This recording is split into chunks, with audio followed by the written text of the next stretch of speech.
How did everything go yesterday with the shading of the raven and the skull? I saw a ton of pictures out there of people that are already finished, ready to go for day number 11.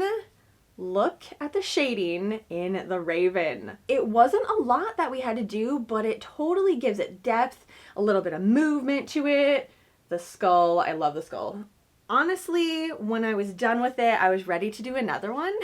Like all of the ravens on everything that I have. This would actually be really fun to do on top of like a cardigan pocket, like both of these pictures, really. The entire picture and or split up. Because again, reminder, there were 3 other graphs that was part of the extra mystery of this box, so don't forget about those. And also, if you got started on some of those, thank you again for sharing the pictures. Bag number 11, we are gonna open that up today. If you were able to guess what was in here, I am super impressed. Make sure that you open it up and dump out the entire contents in here, because there are a couple of things and you don't want to miss it. Oh, just like that, I dropped the first thing out.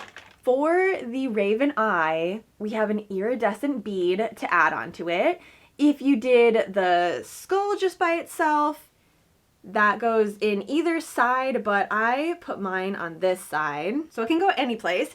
Also, we have a little picture in here. Mr. Edgar Allan, along with mystery number 6, using the colorway Raven. So this one right here, stitch the eye of the raven into place using the sharp tip needle, which we got in day number 4.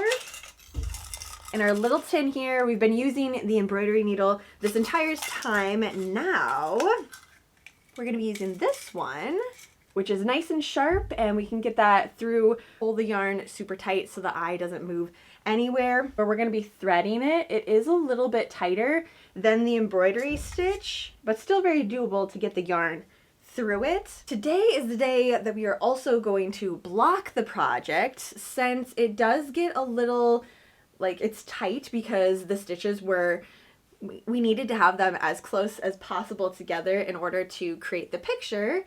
It's gonna curl on the edge, and also this did stretch it out a little bit by adding the cross stitch on it. So this side is gonna be a little bit like bigger because it got stretched out than the other side. So we want to make that nice and even. I have a couple of my things that I use to block.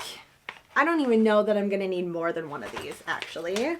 So these are, it's actually called blocking mats.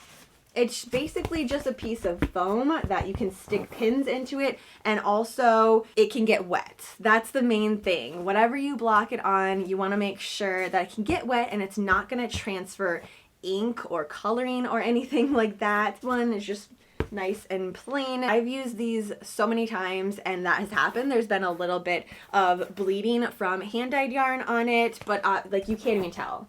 It's just the same color here, so once I was all done with it, I just wipe it off. Good to go for my next project.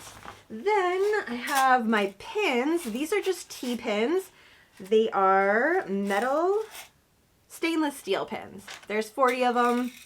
I probably won't even need maybe 10, but there's plenty in here. And I'm going to use this to hold the entire thing in place to the size that I want with it. After it's set, I'm just going to let it dry, probably overnight. I don't really honestly think it's going to take that long, but I just want to make sure it has enough time. The fibers set, they're ready to go, so we can continue on with the project, because we do have a couple more things, obviously, to do to the project. I like to steam mine. So this is just a like clothing steamer, and it holds a tiny bit of water in here.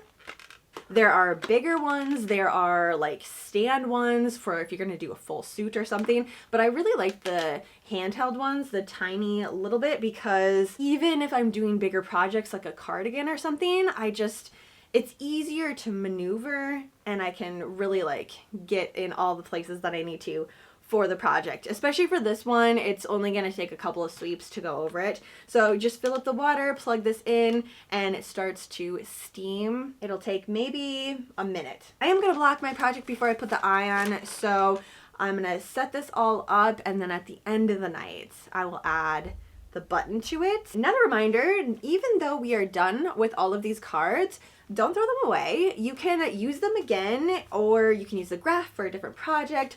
Also, I have been putting mine in my junk journal, so I have a couple more days to add to it. The 13th day, so Friday the 13th, I'm gonna put the entire junk journal together and all of these cards in probably one or two of them. I've been writing in the journal page that I have too for pretty much every single day of just kind of how things have been going, fun things that have been happening during that day, Halloween related. So I have journal pages in it. So I think, there's plenty of room.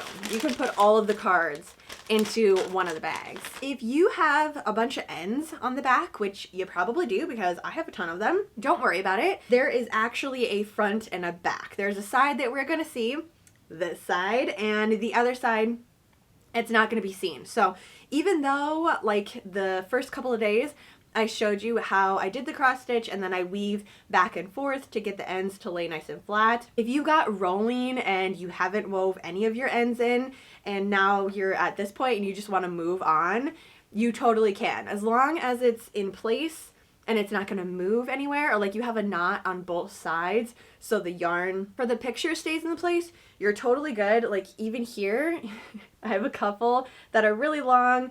I'm just gonna cut those and not worry about them, which is really nice because there's a potential to be so many ends that needed to be woven in at the end of the project, and I don't know, I'm just not really feeling like weaving in ends today, so you don't have to, which is good news. Turn that on. That'll take just a minute or so to get going. So while I'm waiting for that, I am gonna block this entire thing. Great time to get a tape measure. That way I make sure everything is as even as possible. See, it's already going. That part is warm already. Nice and quick. Another reason why I like these little tiny ones. I'm just gonna start on this side because when I measured it, this is exactly the height that I want it to be at. And just attach it onto this piece. It doesn't need to be like super far in there. It just needs to stay in place, that's all.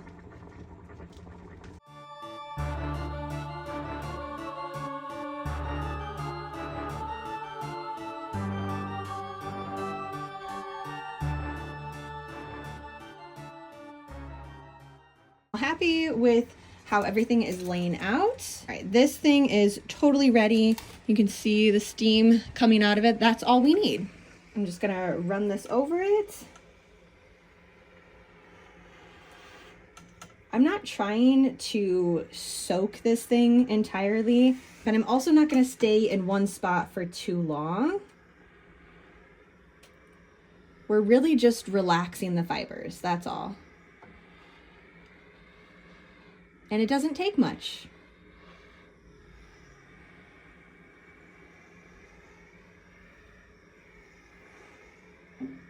Relaxing the fibers, and ironically, this process I find to be super relaxing in and of itself. All right, I think I'm pretty happy with that. Just gonna let this sit overnight. It really is not gonna need that long. I mean, it's already starting to dry in certain places.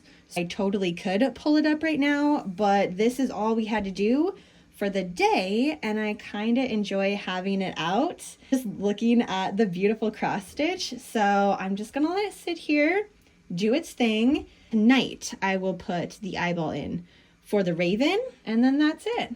If you don't have the space or time or whatever to block the project, no worries. This is a make it work for you type of crochet and knit along. It does make the next couple of steps a little bit easier, but it's not impossible to do them without blocking it. I'm gonna let you go. Have a fantastically spooky rest of your day. As always, don't forget, hashtag 13 Nights of Poe. Tag me if you have your raven and skull blocked and drying today. Enjoy the rest of your afternoon, and I will see you all tomorrow.